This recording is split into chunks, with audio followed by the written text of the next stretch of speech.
And there went a man of the house of Levi, and took to wife a daughter of Levi. And the woman conceived and bare a son. And when she saw him that he was a goodly child, she hid him 3 months. And when she could not longer hide him, she took for him an ark of bulrushes, and daubed it with slime and with pitch, and put the child therein. And she laid it in the flags by the river's brink. And his sister stood afar off to wit what would be done to him. And the daughter of Pharaoh came down to wash herself at the river, and her maidens walked along by the river's side. And when she saw the ark among the flags, she sent her maid to fetch it. And when she had opened it, she saw the child, and behold, the babe wept. And she had compassion on him, and said, "This is one of the Hebrews' children."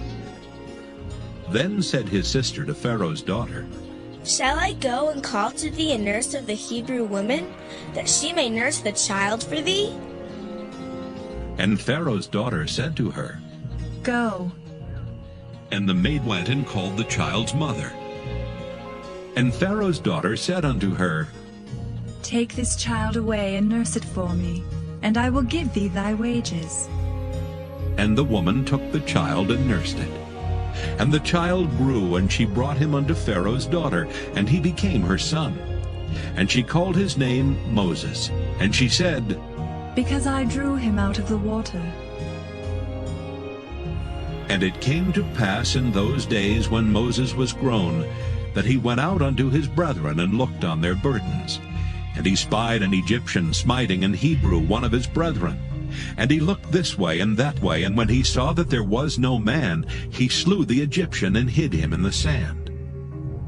And when he went out the second day, behold, 2 men of the Hebrews strove together. And he said to him that did the wrong, Wherefore smitest thou thy fellow? And he said, Who made thee a prince and a judge over us? Intendest thou to kill me, as thou killedst the Egyptian? And Moses feared, and said, Surely this thing is known. Now when Pharaoh heard this thing, he sought to slay Moses. But Moses fled from the face of Pharaoh, and dwelt in the land of Midian, and he sat down by a well. Now the priest of Midian had 7 daughters, and they came and drew water, and filled the troughs to water their father's flock. And the shepherds came and drove them away, but Moses stood up and helped them, and watered their flock.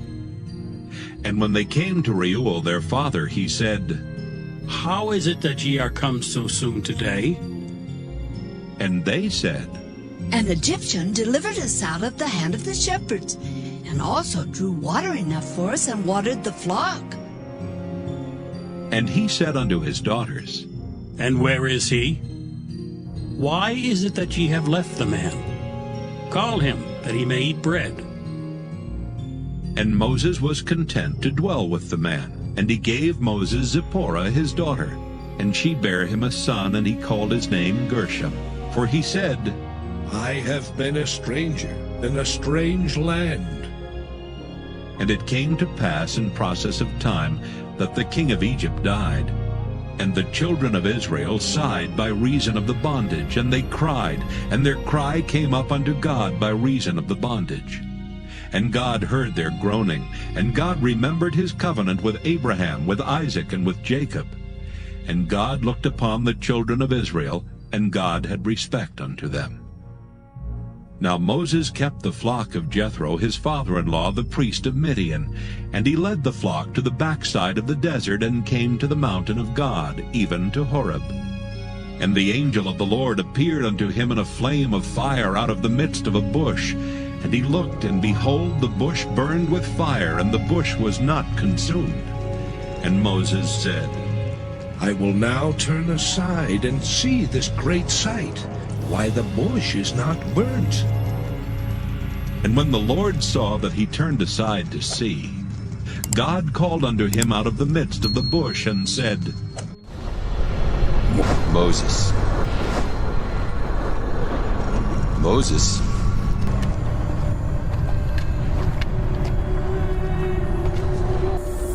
Here am I. And he said, Draw not nigh hither. Put off thy shoes from off thy feet, for the place whereon thou standest is holy ground. Moreover he said, I am the God of thy father, the God of Abraham, the God of Isaac, and the God of Jacob. And Moses hid his face, for he was afraid to look upon God. And the Lord said, I have surely seen the affliction of my people which are in Egypt, and have heard their cry by reason of their taskmasters, for I know their sorrows. And I am come down to deliver them out of the hand of the Egyptians, and to bring them up out of that land unto a good land and a large, unto a land flowing with milk and honey, unto the place of the Canaanites, and the Hittites, and the Amorites, and the Perizzites, and the Hivites, and the Jebusites. Now therefore, behold, the cry of the children of Israel is come unto me, and I have also seen the oppression wherewith the Egyptians oppress them. Come now therefore, and I will send thee unto Pharaoh, that thou mayest bring forth my people, the children of Israel, out of Egypt. And Moses said unto God, Who am I that I should go unto Pharaoh, and that I should bring forth the children of Israel out of Egypt? And he said, Certainly I will be with thee, and this shall be a token unto thee that I have sent thee. When thou hast brought forth the people out of Egypt, ye shall serve God upon this mountain. And Moses said unto God, Behold, when I come unto the children of Israel, and shall say unto them, The God of your fathers hath sent me unto you, and they shall say to me, What is his name? What shall I say unto them? And God said unto Moses, I am that I am. And he said, Thus shalt thou say unto the children of Israel, I am hath sent me unto you. And God said moreover unto Moses, Thus shalt thou say unto the children of Israel, The Lord God of your fathers, the God of Abraham, the God of Isaac, and the God of Jacob hath sent me unto you. This is my name forever, and this is my memorial unto all generations. Go and gather the elders of Israel together, and say unto them, The Lord God of your fathers, the God of Abraham, of Isaac, and of Jacob, appeared unto me, saying, I have surely visited you, and seen that which is done to you in Egypt.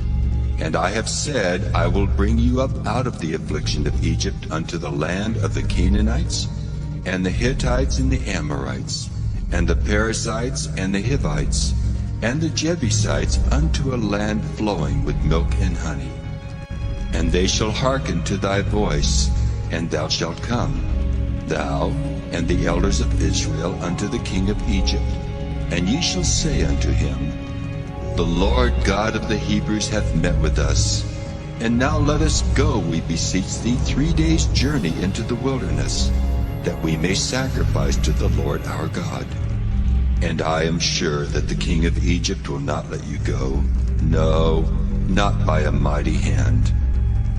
And I will stretch out my hand and smite Egypt with all my wonders, which I will do in the midst thereof, and after that he will let you go. And I will give this people favor in the sight of the Egyptians.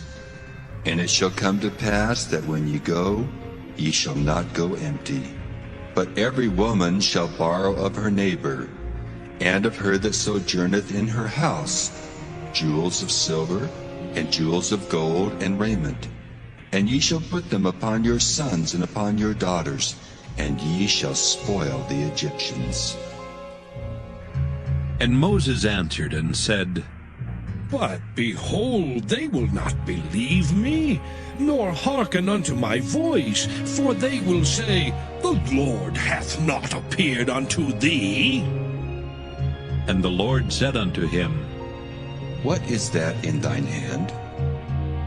And he said, A rod. And he said, Cast it on the ground.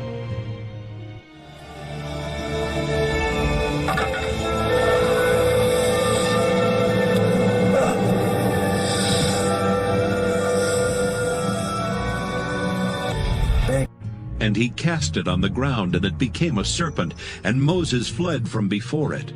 And the Lord said unto Moses, Put forth thine hand, and take it by the tail.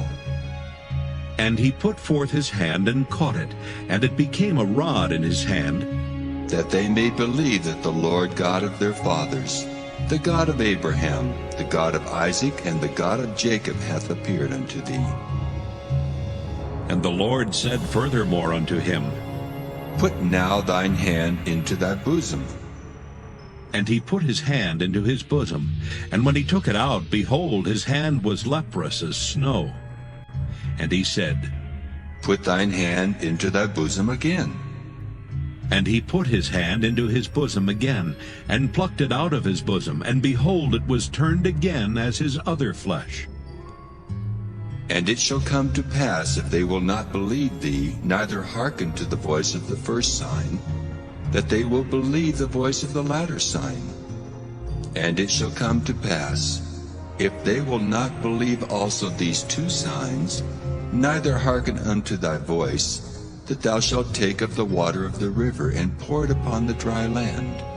And the water which thou takest out of the river shall become blood upon the dry land. And Moses said unto the Lord, O my Lord, I am not eloquent, neither heretofore nor since thou hast spoken unto thy servant, but I am slow of speech, and of a slow tongue. And the Lord said unto him, Who hath made man's mouth? Or who maketh the dumb, or deaf, or the seeing, or the blind? Have not I the Lord? Now therefore go, and I will be with thy mouth, and teach thee what thou shalt say. And he said, O my Lord, send, I pray thee, by the hand of him whom thou wilt send. And the anger of the Lord was kindled against Moses, and he said, Is not Aaron the Levite thy brother? I know that he can speak well. And also, behold, he cometh forth to meet thee. And when he seeth thee, he will be glad in his heart. And thou shalt speak unto him, and put words in his mouth. And I will be with thy mouth, and with his mouth, and will teach you what ye shall do. And he shall be thy spokesman unto the people. And he shall be, even he shall be to thee instead of a mouth, and thou shalt be to him instead of God. And thou shalt take this rod in thine hand, wherewith thou shalt do signs. And Moses went and returned to Jethro his father-in-law, and said unto him, Let me go, I pray thee, and return unto my brethren which are in Egypt, and see whether they be yet alive. And Jethro said to Moses, Go in peace,